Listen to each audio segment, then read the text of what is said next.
Hey, everybody. It's Harold, SD HisCon. Welcome to another Winter Quarters. I'm joined by my friend Pete Pellegrino. Pete supports the Navy War College in the wargaming department. And today we're going to talk about some stuff that he's working on. How are you, Pete? I'm good. I'm good. Glad to be here. Excellent. Well, we appreciate you taking the time. It might be useful and is always interesting to hear you tell your story. Yeah. Do you mind talking about how you got involved and when and now what you're doing now? Yeah. So 22-year naval career, flying jets off aircraft carriers. And my last duty assignment was to the U.S. Naval War College. And I was supposed to go to the kind of the lecturing faculty, history, military affairs, that type of thing, kind of traditional. And at the 11th hour, as Navy life goes, the Navy Bureau of Personnel says, "Hey, remember those orders we had for you to the War College? Yeah, about that." The individual I was going to go and relieve and take his place as coming in as new faculty, I decided to extend, which is not uncommon. You know, they try to hit another benchmark. He wanted to extend 2 more years and retire, whatever it was. But the upshot was there wasn't a vacancy for me to fill. And I'm like, "Oh, you're killing me." Then they said, but wait, once you get here to Newport, it's a big campus and we can hide you in one of the other departments. And then when that spot opens up, it's an internal move. It's all kind of transparent in the big scheme of things. You're just still at the Naval War College. I was like, okay, so where are you trying to hide me? Wargaming. I went, wargaming. Okay. I don't think I know a lot about wargaming, but Risk, Stratego, okay, I'll wing it. So I land in wargaming, and about a year goes by, and I'm studying wargaming with people like Peter Perla, Stephen Downs Martin, and some of the giants in the field. And they say, "Hey, remember that teaching spot? It's opened up." And I'm like going, "Nope, I'm good where I am." So that's how I kind of got it. I fell into wargaming. That was in 2004. Retired from active duty in 2007, and then there was a lull between leaving the college and active duty and coming back as supporting faculty, and in that lull, I stumbled across Hasbro. So I'm at a kind of like a Habitat for Humanity kind of project, and we're doing some building, and I'm working next to a guy, and kind of doing the, "Hey, I'm Pete. Hey, I'm Bob. What do you do?" "Oh, I work at Hasbro." "Oh, what do you do?" "Oh, I work at the Naval War College in wargaming." It's like we both go, "Huh, tell me more about what you do." And from that, I ended up doing some consulting work on the Hasbro side in the commercial game space. So I kind of have an appreciation for how the commercial side works. And then again, as things unfold the way they do, about the same time, Microsoft was going through some legal battles. So it's their legal department, and I think their senior vice president for legal affairs was reading like War Plan Orange, which was a book about the interwar period at the War College and how we use wargaming and how it affected the war with Japan. And apparently he turned to his executive assistant and says, "Hey, get me a war game." Because we're going, yeah, so if you're on the receiving end of that tasking, what do you do? Where do you go? So she went and she hit the internet, and if we joke that they couldn't have used Google, they would have had to use Bing. So if she binged along, and it's going to land at the Naval War College because of our role in history and wargaming and whatnot, but they're a private company. Public government sector can't directly assist the private side. But the chairman of the wargaming department at the time said, "Hey, there's a guy, he just retired, and he's kind of between things. Let me give you his name." So I find myself out in Redmond, Washington for a while, using wargaming technique as a business tool and helping Microsoft understand some of their business space. So I've got commercial side, business side, I got the government side, and then just because I like to game, I got plugged in to the local education, the K through 12 side of the house, and I do a lot of gaming in the classroom, historic simulation, as we like to call it, for various high schools around here too. So yeah, that's my quadrangle of gaming. Yeah. Well, that covers it all, I think, right? Nothing else to conquer. So we've visited you a number of times when we were at the Navy War College. You give the most fantastic tour of the facility, and love having you around up there. What's this? What's it like? And I guess what I'm asking is, for hobbyists, we look on with great affinity people that get paid to do what we do for fun, right? So as a hobbyist, you're just very curious about what's the thought process? How is it different? Yeah. So we joke that if you want to suck all the fun out of something, make it a paid government position. So there is that administrative part of it, right? Again, it comes with a lot of I was going to say drama, simply because you're dealing with very senior elements of the Defense Department, the Pentagon, the Department of the Navy. And so, you've got that part of it that, again, that sucks all the joy out of it. But again, there can be long days where, just like in any job, you're banging your head against the wall because of the bureaucracy, how difficult it is to get a decision out of people, et cetera.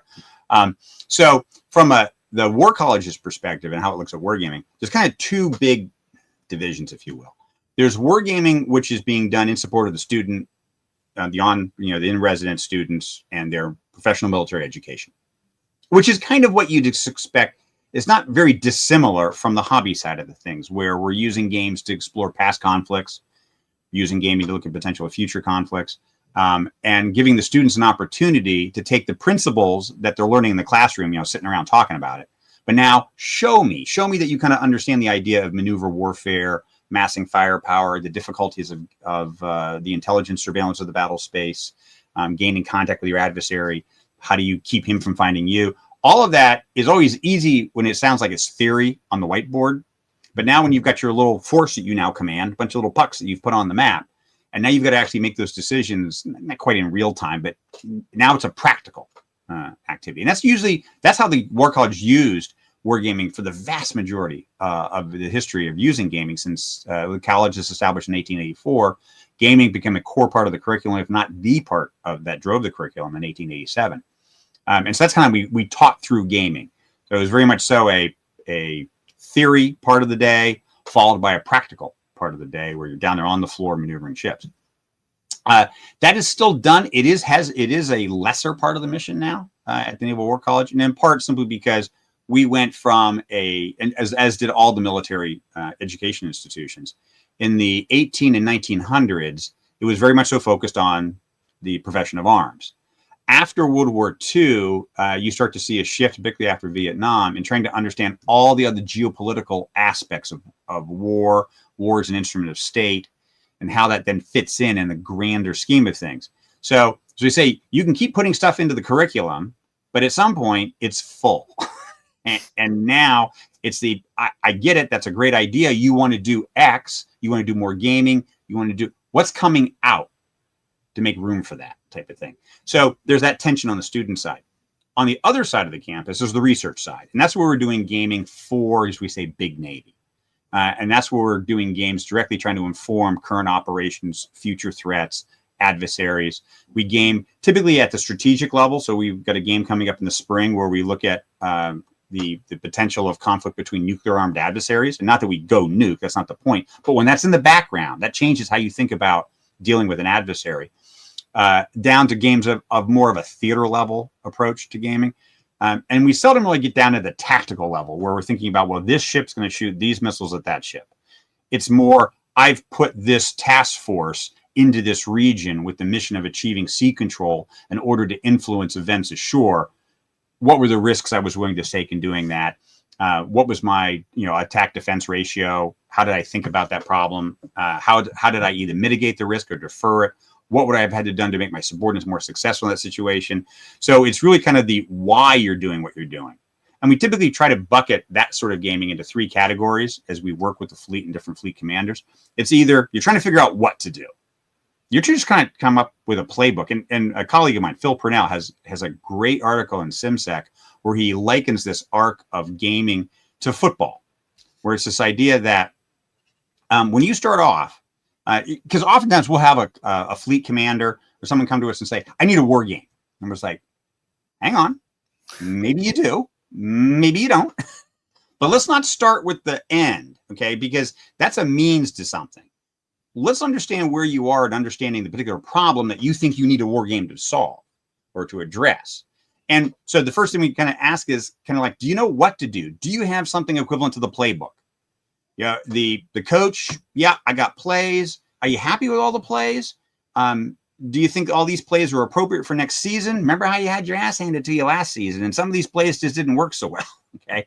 So if you're still at the playbook stage, we don't recommend wargaming yet. There are other activities that we call like wargame adjacent. They kind of look like a wargame, but they're not truly wargaming yet because we don't think you're at that level where that's the most useful thing to do. So let's get that playbook squared away. Let's think about courses of action. Let's think about possible military operations, the forces that would be involved. If you think you've got a plan that you're happy with, okay, great. But somebody's got to fight your plan. Somebody's going to be driving carriers and destroyers and submarines and flying planes and whatnot. All those subordinate commanders beneath you. Do they understand the plan? Now, again, that's just like walking now into the locker room and looking at your team and going to the chalkboard and it's X's and O's time. Okay. You're not playing yet, but you've got to have that sense that, hey, the guys know what they're supposed to do. They know how to do it. I know what to do. It's this particular play. But if I thought through, okay, what exactly does a quarterback have to do? The tight end's got to do this. Okay. Oh, no, I didn't understand. Okay. So, it's left side. Okay. All right. I think I understand. And if they do an audible and you're talking through it, you've got a plan, but you need to talk through it. X's and O's, right? Now, at some point, you're going to go from X's and O's to going out and putting on the practice gear and going out and just blocking and tackle, hitting the dummies, running that short leg, doing that pass, just practicing. I know what to do. I know how to do it. Now I need to get some proficiency in just executing it without somebody else trying to pummel me into the turf. If you've done all that, and now you want to see what if. I got a plan. I think I know how to execute it. But as we always say, the enemy gets a vote.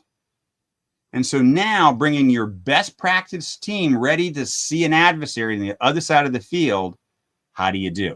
Now you're ready for gaming, wargaming in that truest context. So that's kind of that arc we take people through and trying to understand, do you know what to do? Do you know how to do it? Are you ready for the what ifs? Right. And that's what we think is the most useful. What if, right? Thinking through what if. So you talked about a nuclear armed adversary, and it brings up an interesting question that I ponder a great deal. I teach an ethics class to grads and undergrads, and in that ethics class, it's very hard to put people in the situation, right, where you feel that you really have something at stake in the classroom, right? Yeah.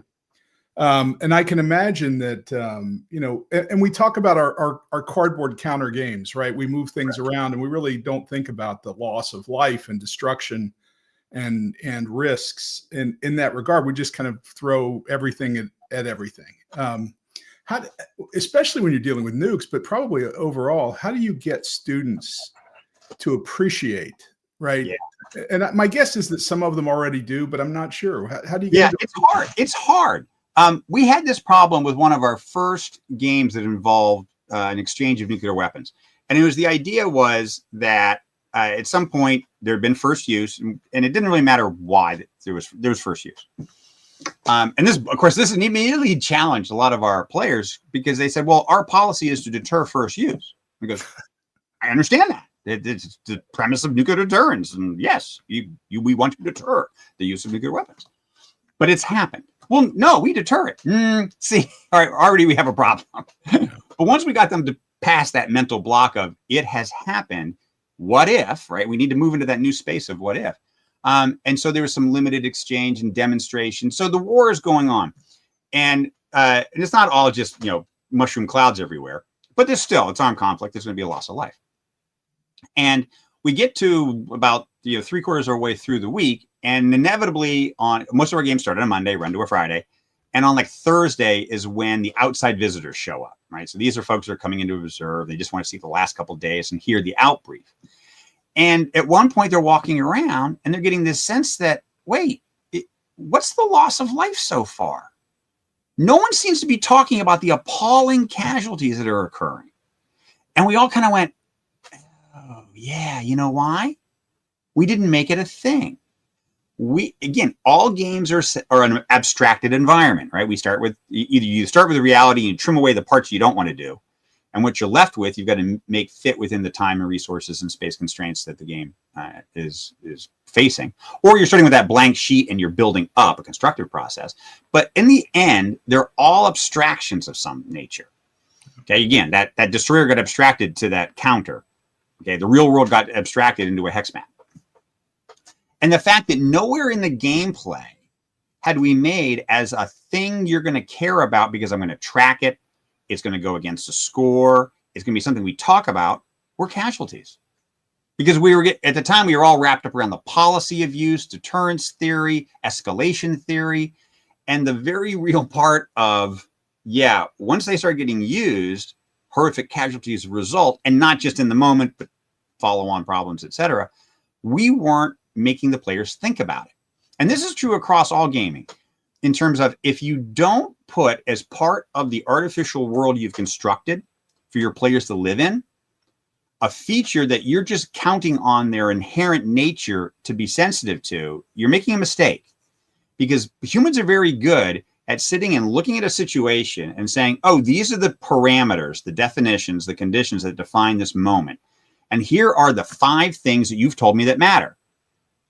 That's what I'll focus on, the 5 things you told me that matter. If I get points by doing X, I'll do a hell of a lot of X because you've told me that's the way I get points. And if you were hoping that I would somehow be constrained because of something the game does not represent, but is somehow intuitive to all players, I go, no, that doesn't work well because I don't know that it's intuitive to all players. We like to think that there's somehow this common internal state of being for humans. No. As many humans as there are, there's that many different internal states. And we run into this all the time with players, especially, again, in the professional side of the house, when they're coming from, quote, the real world, they're playing their games and they go, well, I don't think that's realistic. You don't think it's realistic. Okay.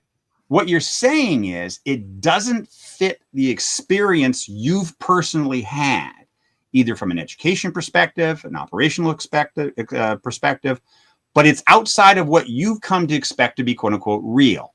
And the joke is what the ensign thinks is realistic and what the admiral thinks is realistic are probably 2 very, very different things. Right. Yet we both seem to think we're talking about reality, like that's a steady state thing that exists in this factual context. And it's very much so about my own perceptions, the experiences I've had, and what I think could or could not happen. And we like to think that gaming as a tool is to get you to realize that, it could go the way you were anticipating, but it could go much worse, it could go much better. Yeah. But what's that range?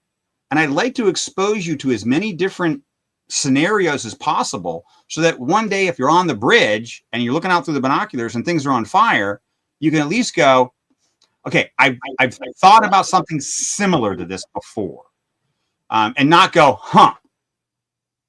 never thought about this. And now's not the time to have to come up with an answer. No doubt.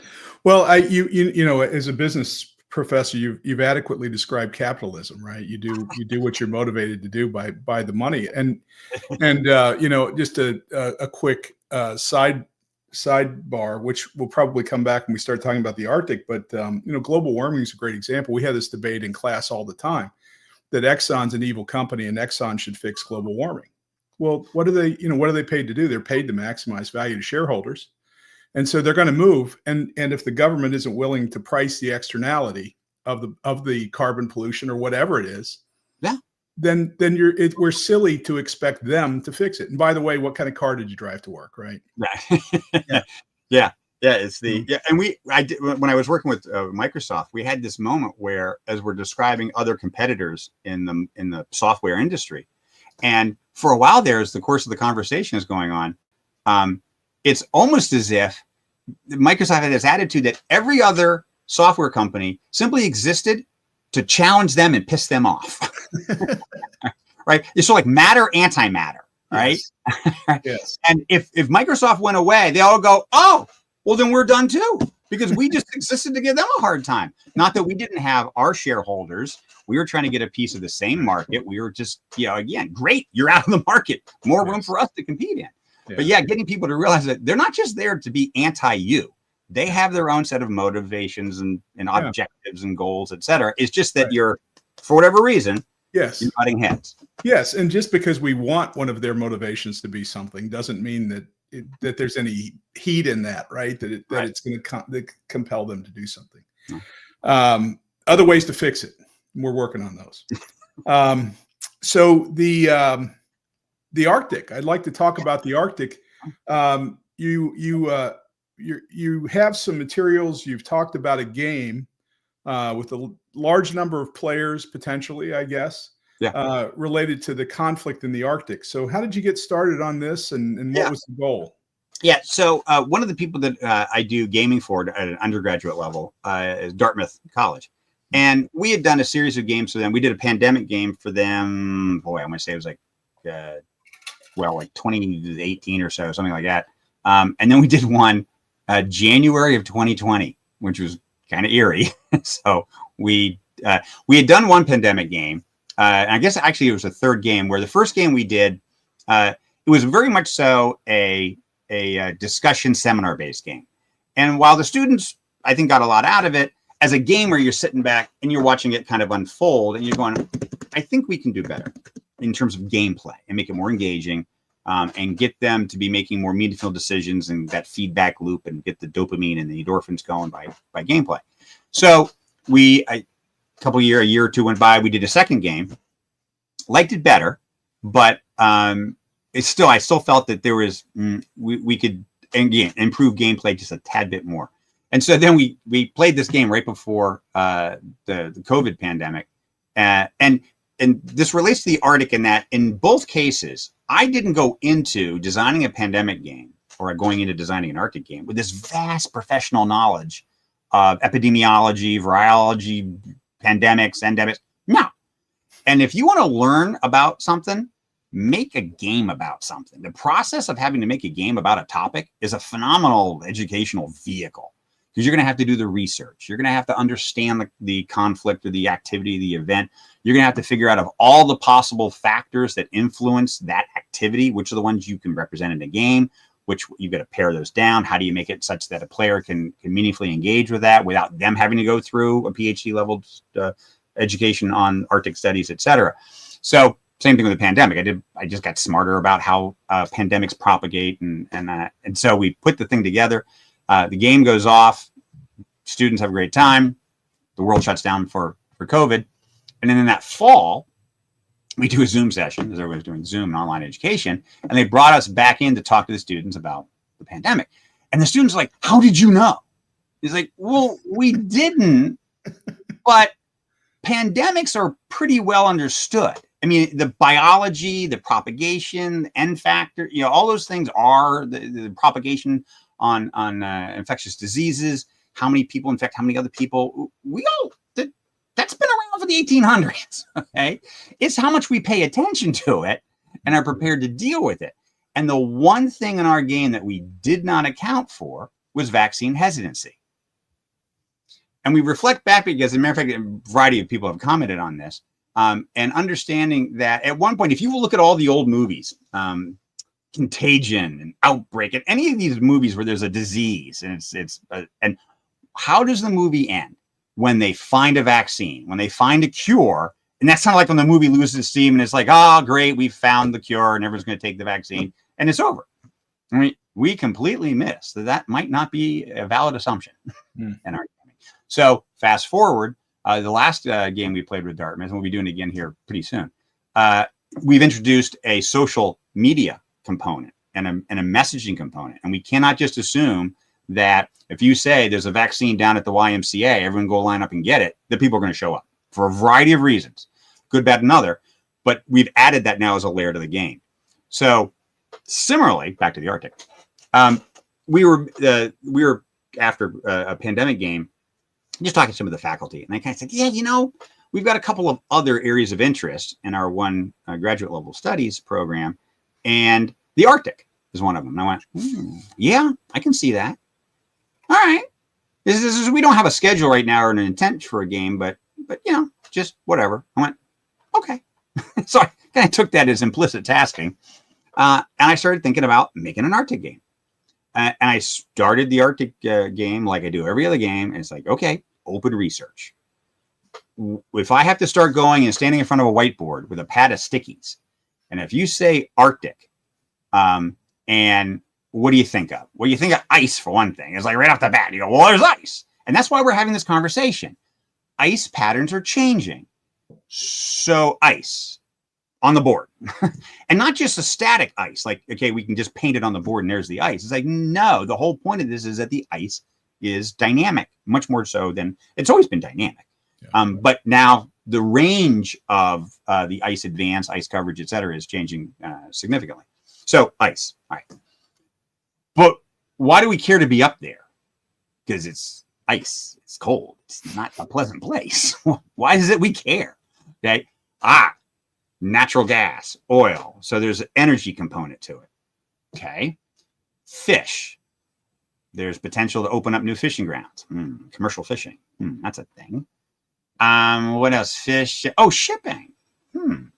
This whole, and we had done at the War College several years ago, and it was being driven initially by changes in the Panama Canal, widening of the canal, and what the Panamax concept, what's the maximum size ship you can get through the Panama Canal. And the chief of naval operations at the time was trying to understand the strategic implications for national security, since he's the guy that runs the ships around, in terms of changes to the Panama Canal and changes to the Arctic. And how does that drive a potential security issue? So we'd already kind of had some thinking about that from those games.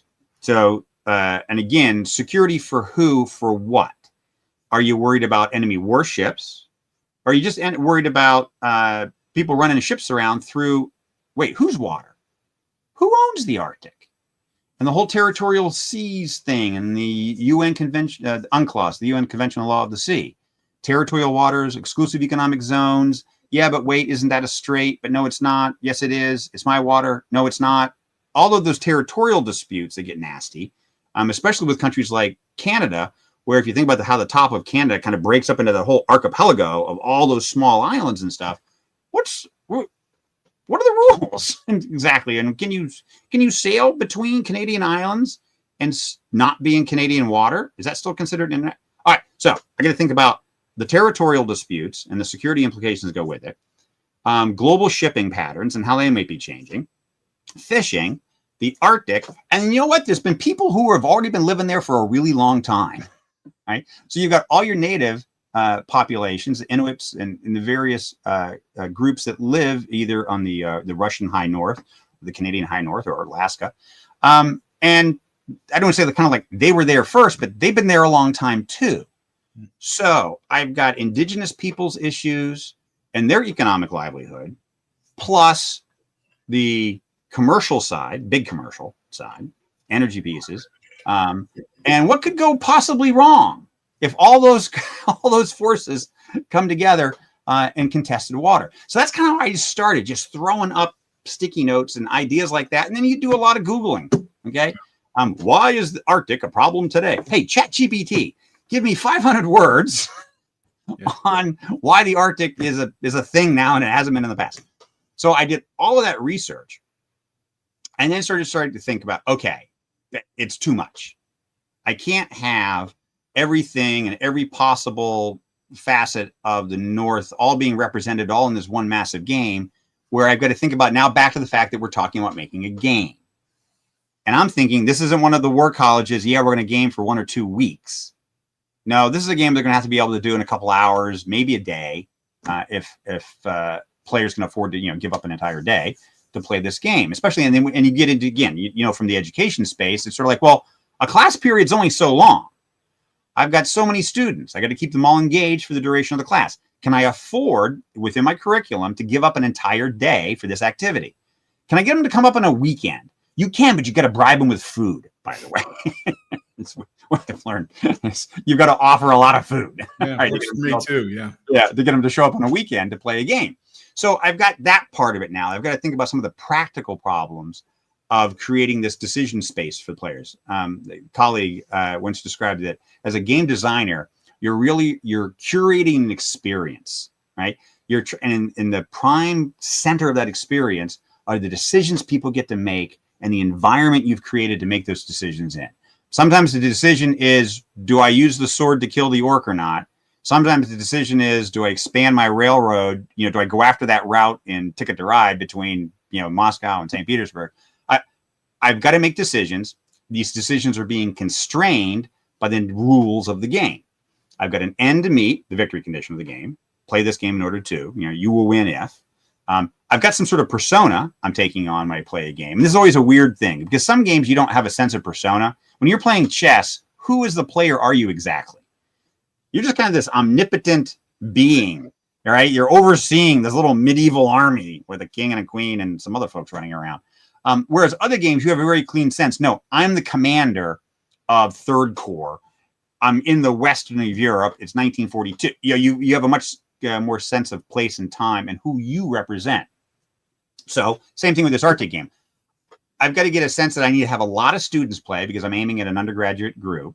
They're going to have some knowledge of the Arctic because of their studies, but probably haven't seen all the pieces put together. I can't get them to game more than a day. And I need a game that I can be played by 30, 40, 50, 60 students at a time. So now I've got to take all of that real world data I've got and somehow shape it to fit all those constraints of gameplay. And so I messed around with this for probably about a year, give or take. And then did some little play testing stuff. Some stuff failed miserably. I got so enamored by this idea of the ice, right? It became all about this ice thing. And if you've seen those, where's like the Franklin Mint, they come out with these luxury editions of board games like Clue, where you get this mahogany mansion and it's got a glass top and you look through the glass and you see these beautiful little, the library, the kitchen, and so all the pieces, and they want $800 for it. I was on that path. I was on this pathway to create this gorgeous Arctic region, and it had this drawer that slid under the glass ocean, and it had all these white tiles that I could rearrange into ice patterns, and I had to let that go. It was hard. Game designers will talk about how you fall in love with this particular game mechanic that you think it's going to be uber cool, and you bend the entire game to try to make this one game mechanic work, and you realize that you're trashing 90% of the game to get this 10% thing to work, and it's just not contributing the way you think it should have. Right. Let it go. And that's hard. Just let go. So I finally let go of this tray tile thing I had going, but I still wanted that visual piece, right? And that something about the dice and cubes of ice and that type of thing. So in the end, the ice mechanic, I probably spent 3/4 of the time designing the ice mechanic, and a lot of it had to be bounced off of NOAA data because I wanted to stay relatively true to what we're seeing in the last 10 years and what's projected for the next 10 years in terms of ice patterns and how they change over the course of the year. So that was another thing that drove my thinking, was the game, how much time the game is going to incorporate. Is this a day in the Arctic? It's a Tuesday, and we're playing the events of 24 hours. Am I playing a month? Am I playing years at a time? And I needed to be able to at least play a full set of seasons because the ice changes between spring to fall to winter to summer. And it's not what you think in terms of, oh yeah, so it must be the worst in the winter and the best in the summer. It's like, actually, no. There's a lead lag phenomena in the Arctic. March is a miserable month to be in the Arctic. You don't do anything in the Arctic in March. So that means that I went with, well, do I play by the month? That seems a little tedious. That's like 12 of them in 1 year. So I went to seasons. So I reduced the game to, okay, the players will play, each round represents a season, spring, winter, fall type of thing. And then a full turn is a year. And we're going to try to get 10 turns. So we cover 10 years of activity in the Arctic.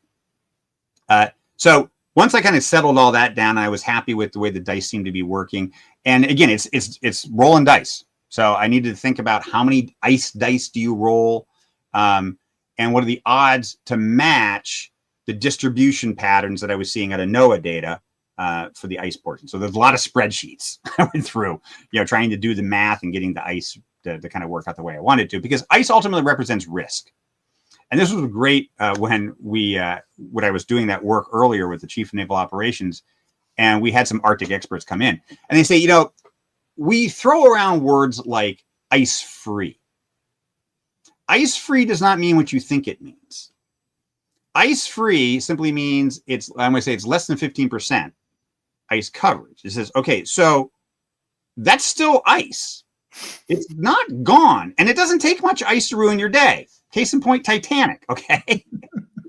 Wasn't much ice in the North Atlantic, but there was enough, all right, to ruin Titanic's day. So this idea that even when we say it's ice-free, that it doesn't translate to being risk-free. You still have terrible visibility, fog, ice storms. The weather is still bad from a mariner's point of view. You're trying to drive the Evans Fitzgerald around on Lake Michigan. Yeah, we'll try doing that in the Arctic.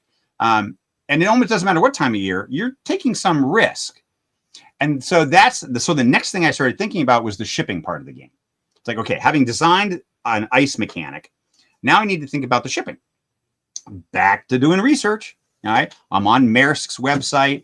I'm on various companies that deal with shipping through the North. And what I learned from that research was that the shipping industry, yes, shorter is nice because shorter is less fuel, and fuel is money. All right, and that's even profit. Okay, because I got a bunch of lawn chairs, I need to get to Walmart, okay, for their spring sale. That's not really the driver. It was reliability and timing. Okay. If I know it's going to take 27 days to get my goods from Rotterdam to the port of New York, and from there they're going to get transferred to a train, and from trains they're going to end up as, on flatbeds, and they're going to end up in the parking lot of Walmart, and I know how long that takes as a provider of services to the company making lawn chairs, all right, to the people who want to sell lawn chairs, I need to be able to explain to both of them that it's a 27-day thing. So now, because we don't like the warehouse, it used to be that, okay, when you got product, you shoved it in a warehouse, right? And then when you needed it, you pulled it out of the warehouse. And as long as it wasn't perishable, yeah, whatever, okay? Warehousing, we don't like.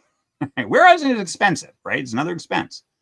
So if I have this world of just-in-time inventory, it better be in time. So now it's about timing and reliability of that route through the Arctic. And now March suddenly looks like a bad time to try to do it, because as I said, that's high ice.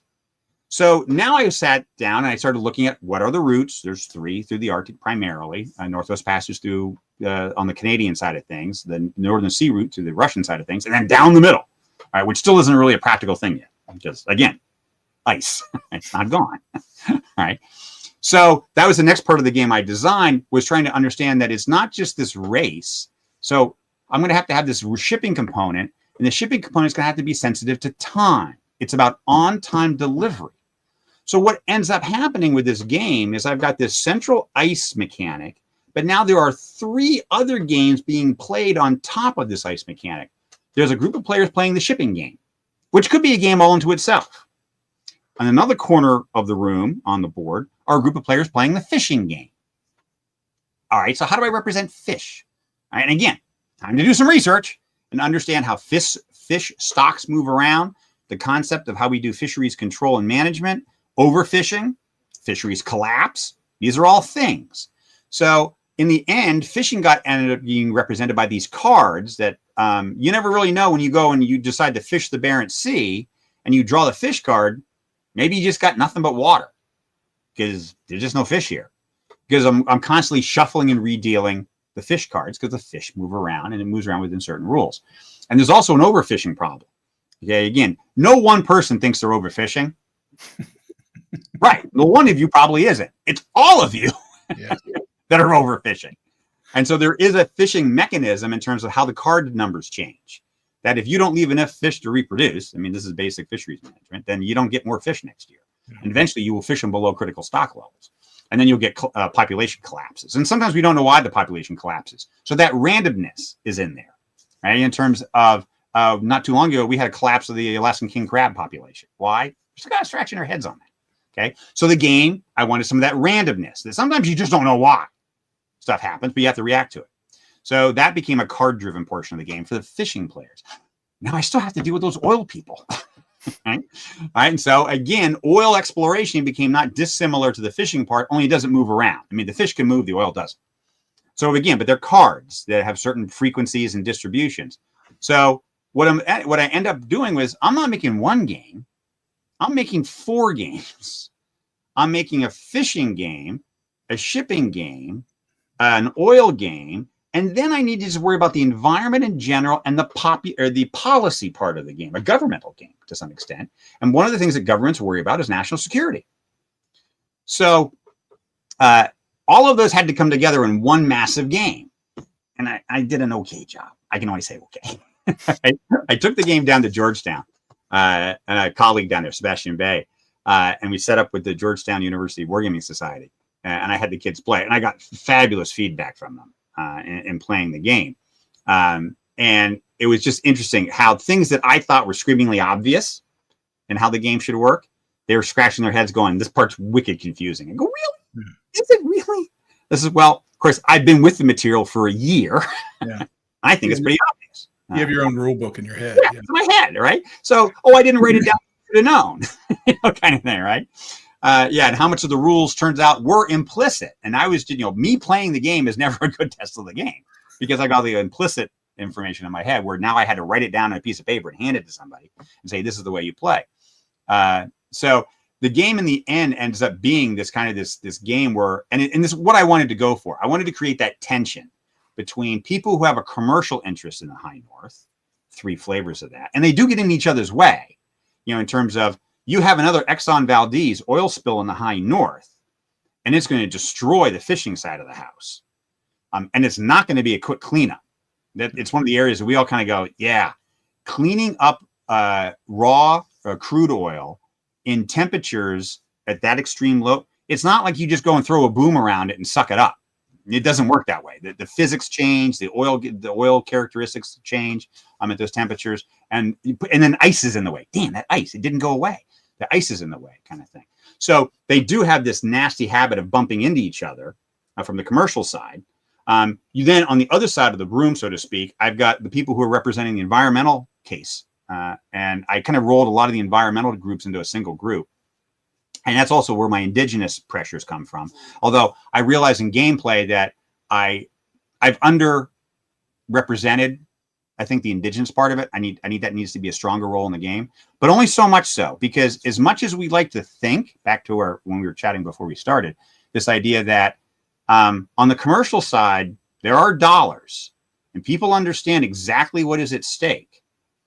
On the indigenous side, when you start talking about quality of life, preservation of indigenous fishing grounds and whatnot, and people go, yeah, where was the money in that? And as callous as that may sound, when you're on the commercial side, you don't care so much. Yeah. So who's got the power to make decisions often is who controls the purse strings. And again, it's and how do I balance those competing parts of it? And where does public opinion start to come in? Yeah. And does that actually change it? And the joke is, when the public are shareholders, it changes things. But okay, how does that all work? So I've got the commercial side doing what the commercial side wants to do, bumping into each other and having problems. I've got the environmental and the indigenous side trying to preserve things. And all over top of this, I've got the Arctic Council. And this is where the game took an interesting spin in terms of it turned into Model UN. So much of the game looks like a rigid board game. A giant map. It's a 4x4 foot map of the Arctic. We got pucks and pieces and ice, and it looks like a big game about the Arctic. But policy doesn't always play well in that type of game. So having another group of players who are trying to represent and balance, this is who people are going to complain to, because the business side is looking for government to put in place favorable policy that allows them to do what they want to do. Meanwhile, I've got the environmental side who's looking for government to put in policies that enable their perspectives. I've got indigenous people who need protecting. I've got national security interests at conflict between some of this stuff. So now I basically have this 3-way game that now starts to underscore, why is this so hard? Yeah. That's why we've got 3 very different viewpoints in competition now. And the game, I wanted to capture that. Like I said, I think some parts it did well. Other parts were like, well, that's back to the drawing board. Right. It's one of the things I completely missed. And I love another colleague at William and Mary. did an Arctic policy game as well. We just happened to be working our games at the same time. And one of the things that he folded in was much where I almost saw eco-terrorism, but things like Rainbow Warrior. If you remember your days of Rainbow Warrior, and having Greenpeace and having much more of a environmental piece that represented taking action, as extreme as some people may seem to think it is. But at some point, when if your only lever is to go and ask someone else to do something for you, you may find that you have to take those actions to drive home a point. And I didn't give those folks that lever to pull, and I'd be curious to see how the students would pull that lever, because that's another thing that's always, again, based on being on the planet for 60 plus years and the gray hair stuff. When you throw 20 somethings and teens at a problem who haven't had the same life experiences I've had, they approach the problem very differently. And it's always fascinating to see how parts where I thought there was going to be a problem, they weren't even concerned. And parts that I thought that's kind of a no-brainer, it's going to be a boring part of it, they locked horns over.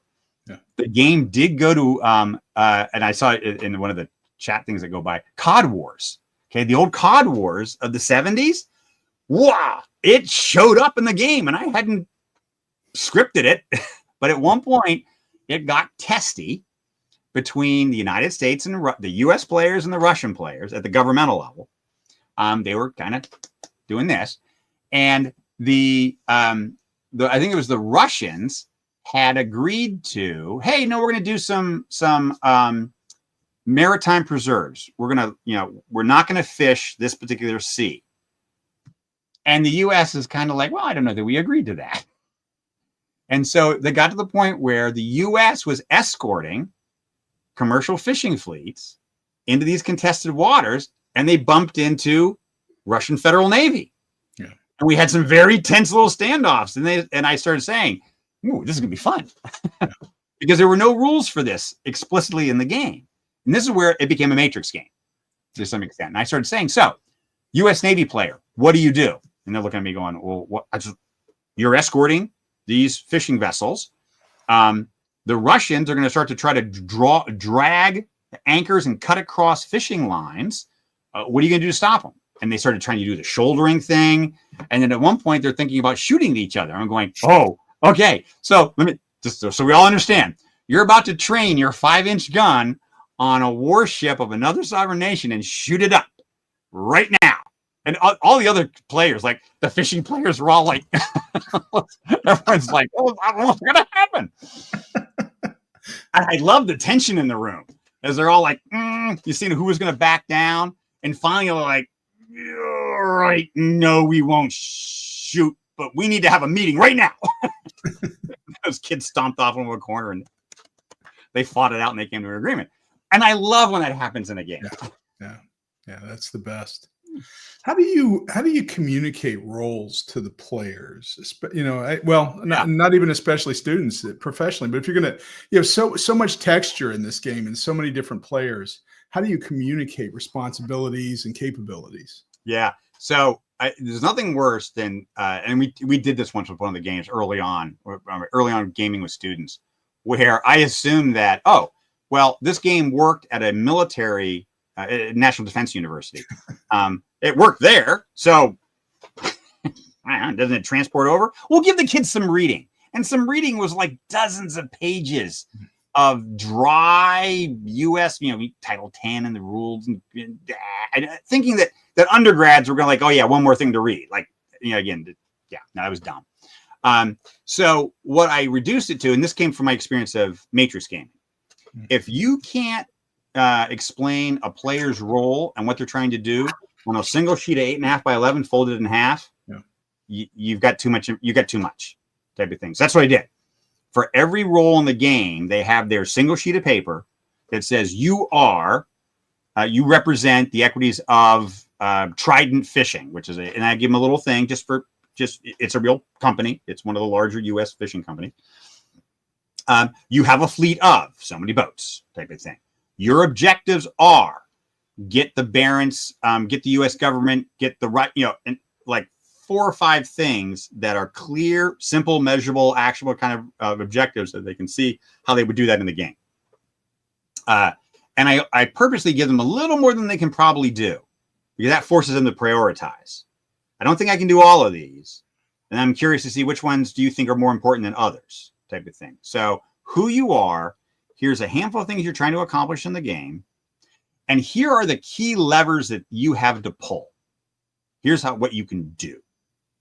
Go to the Arctic Council, push your ships through. Here's the fishing table. Here's how much money you get from fishing. If you land so many millions of tons of fish, you get this much. And there was a tracker around the perimeter of the whole game board. Is sort of like a ticket to ride. It's got the scoreboard that runs around the perimeter, and everybody's got their own token. The fishing companies have their tokens, the oil companies, etc., all have their own tokens, type of thing, running around the perimeter of the board. And so one of the things that came up there was a problem was this idea that all of the people playing at the game board have very game board like objectives, and it can be very you understand how you're getting points and how it's working. Then you go to the Arctic Council, which is playing this policy-based game, and it's far squishier. Could you argue, yes, that's realistic? It is, but that should never be the excuse for why gameplay is not satisfying. Just because it's quote-unquote, that's the way it is in the real world. Okay, and it's shitty in the real world, so I don't know why we want players to have that experience, right? I need them to understand that maybe there is a frustration that you lack power, or there is an inability to get things done in a timely fashion. But I've still got to make you feel like you've got decision space to maneuver in. Because as soon as you start to realize that your hands are tied, you can't change the outcome of things, why are you playing the game? Type of thing. Yeah. So even though that may be a real world lesson, I still need you to stay engaged in the game. So that's what I found is, you've got to somehow, how do you pressurize students right into knowing their roles? I've got this problem coming up with this next pandemic game with Dartmouth. And basically what I do is I make a rules video beforehand, put some cool music with it, do some splashy graphics. And I tell the students, we're not going to do a painful PowerPoint rules presentation when you show up at the game. You need to watch this video. It is 6 minutes long. Trust me, you can squeeze it in. It is a 6-minute video that will give you 90% of what you need to be able to get going in the game. And then when you show up, I'm going to give you that piece of paper for that other 10%, and we're going to jump in. And if you don't know what you're doing in the beginning, that's okay. That's part of the game, is to kind of blunder through the first move or two until you settle down. And that's okay. Yeah. Well, we're coming to a close. I had two other thoughts for you. One is I'm sure you know Rex Brennan at McGill. Yeah. And he does the best pandemic game, right? Which is American Zombies shooting across the border into Canada.